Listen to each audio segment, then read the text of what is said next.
for example, like someone bought a new house, okay? Sometimes the mortgage came together with the life insurance.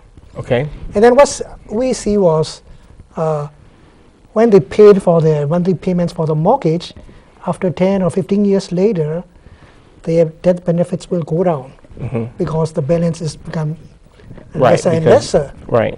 And then if you buy a life insurance from the independent agent or somewhere separately, their benefits, death benefits not go down. For example, if you buy a $1 million, it will not go down.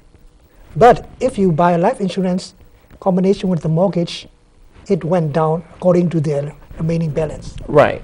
And you're talking about like mortgage protection. Yes. Okay, insurance, which is a type of life insurance. Okay, and it's kind of a decreasing benefit as you pay for your house, and as you pay the house off, obviously, your exposure is less because you own more of the house now, so the coverage goes down on the death benefit.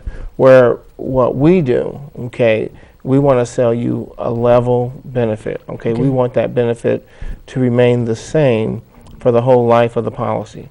So if you have a 30-year mortgage and we're selling you a life insurance policy to cover that financial exposure you have, and let's say that it's a $250,000 life policy, we want that death benefit to be the same from day one all the way to the end of the policy, to day 30.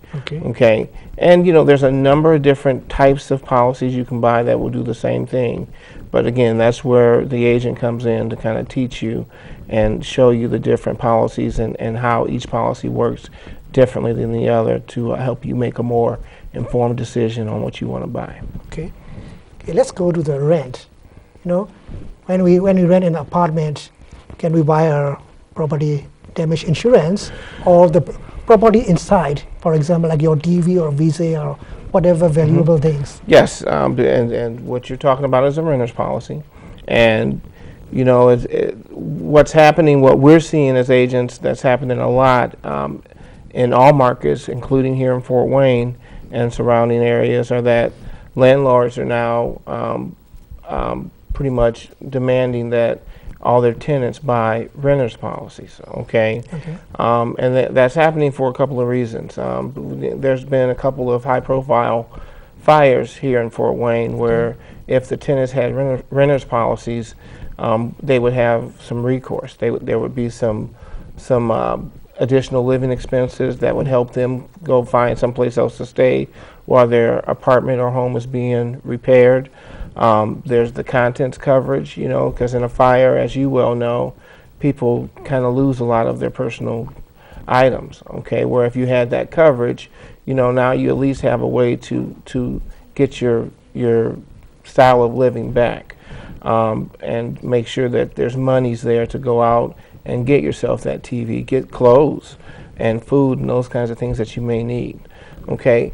And the other side of it, from a landlord perspective, there's liability coverage that the renters policies come with, that if you have a tenant that's greatly negligent or that's showing some great negligence and it's their actions that cause that fire, then now the landlord has some recourse because they can go after some of those monies in that policy to help make them whole again. So it's a great policy to have for everybody involved, okay, because most people, it's very inexpensive to get.